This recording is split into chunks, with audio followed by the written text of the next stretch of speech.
परमात्मा चलिए उनको पनिशमेंट दे देंगे।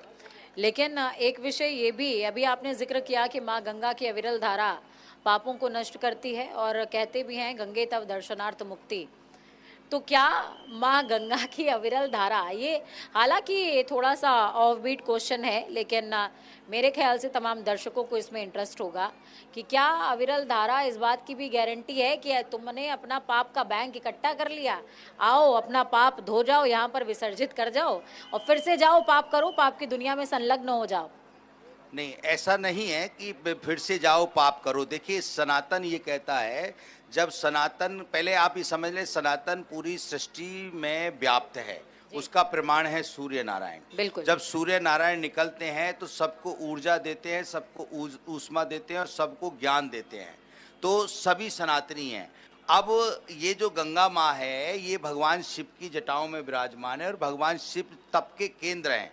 तो जब गंगा माँ आती है तो तप को साथ लेके आती है और हिमालय से औषधियों से युक्त जल लेके आती है। तो वो औषधियों का युक्त जल इतना पवित्र होता है कि उस जल का स्पर्श करते ही व्यक्ति के कायक, वाचक, मानसिक तीनों प्रकार के पाप दूर हो जाते हैं और उनका मन पवित्र हो जाता है और उनके मन के अंतःकरण में ये भाव पैदा होता है कि अब आज के बाद मुझे विनम्र रहना है, मुझे सरल रहना है और मुझे प्रत्येक जीव की सेवा करनी है। और जब ऐसा भाव व्यक्ति के मन में पैदा हो जाता है तो वो पापों से दूर हो जाता है, विकारों से दूर हो जाता है और पूजा पद्धति को ध्यान में रखते हुए अपने लक्ष्य को प्राप्त करता है। तो ये लक्ष्य प्राप्ति का केंद्र है, ये व्यक्ति की उन्नति का मार्ग प्रशस्त करने वाला महाकुंभ है, ये भगवान शंकर के द्वारा तप को केंद्रित करने वाला महाकुंभ है।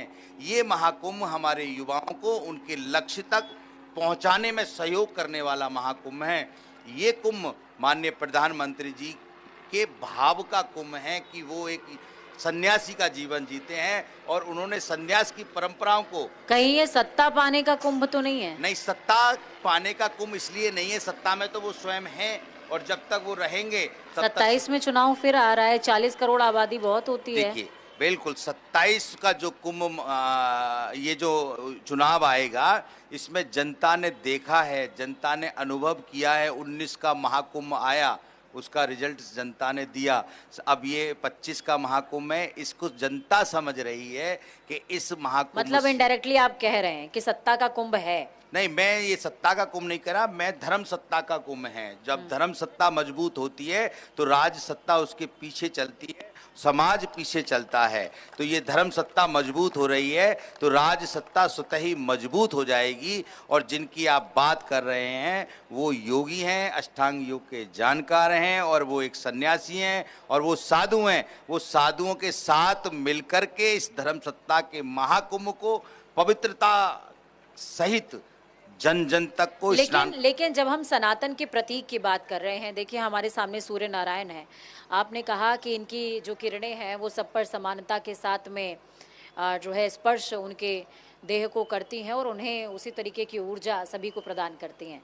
लेकिन जब उसी सनातन की धरा, सर्वोच्च धरा, तीर्थराज प्रयागराज की धरा से हम ये कहते हैं कि तुम जो है वो सनातन के योग्य नहीं हो या तुम उसके अधीन नहीं हो, तुम इस धरा पर पैर मत रखना, इसी धरा से वो संदेश दिया जाए कि तुम दूसरी जाति से आते हो, तुम दूसरे धर्म से आते हो और तुम्हें जो है इस धरा पर नहीं आना चाहिए, तुम्हें रोजगार यहाँ स्थापित नहीं करना चाहिए, तो क्या ये सनातन की उस परिभाषा की अवहेलना नहीं है? नहीं, सनातन सबको जोड़ता है और सनातन किसी को तोड़ता नहीं है।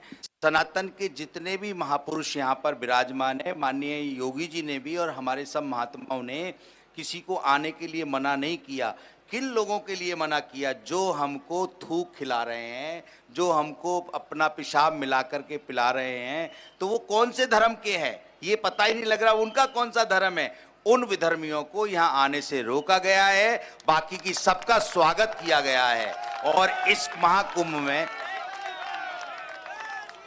तो देखिए इस महाकुंभ में यदि आप देखें तो जो सनातन को मानने वाले हैं वो सब विराजमान हैं, चाहे वो किसी भी पंथ का हो, चाहे किसी भी संप्रदाय का हो। और सनातन तो ये कहता है हिंदू, मुस्लिम, सिख, ईसाई आपस में हैं भाई भाई।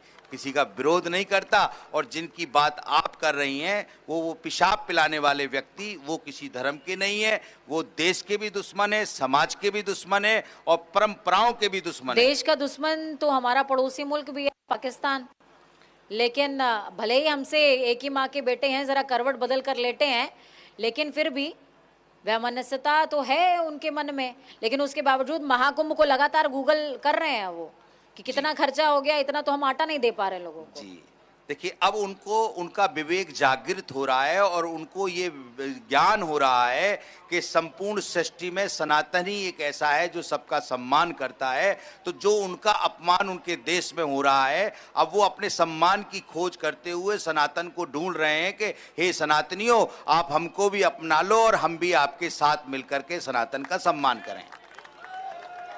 तो सनातन को अपनाने का आपने जिक्र किया, तो अब सनातन बोर्ड पर भी अपने विचार बता दीजिए कि सनातन बोर्ड को लेकर